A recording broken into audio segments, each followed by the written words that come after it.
So when I was first diagnosed, I was drinking a ton of water and I was peeing all the time. I would wet my bed at night. My mom sort of started becoming aware of the signs, and sort of Google was like just coming out at that point.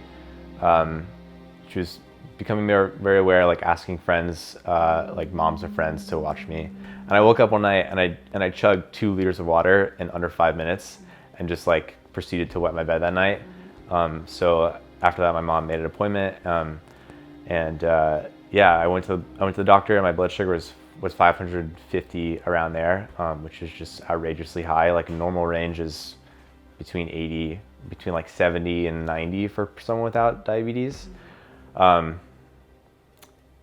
so that was my experience.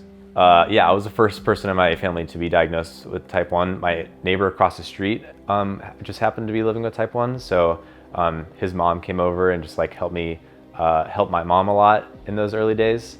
And when I was first diagnosed, I went to the doctor, and as an 11-year-old kid, he sat across from me and was like, "You are your own doctor," which is like a pretty crazy thing for an 11-year-old to hear.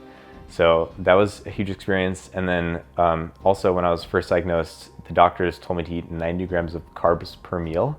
Think about this. So type 1 is basically when your pancreas doesn't work, and your pancreas secretes insulin. And insulin helps us break down all the glucose and carbs that we intake from the foods that we eat. Some of them are naturally found in foods, some of them are processed.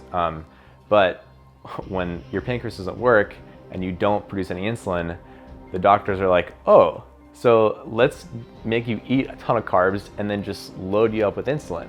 So I've come to realize that later, that it's like, oh, that sort of seems like it's really benefiting the pharmaceutical companies and not really the people actually living with type 1.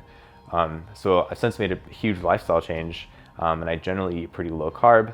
I just got an insulin pump, which is nice because I don't have to think about diabetes anymore. So I've been incorporating more carbs, and the biggest thing for me now is just to have stable blood sugars, and just to not really think about type 1. Like, I'm at a point in my life where I'm just thinking about so many other things, and like type 1 has been a lens that I've basically viewed every single day of my life through.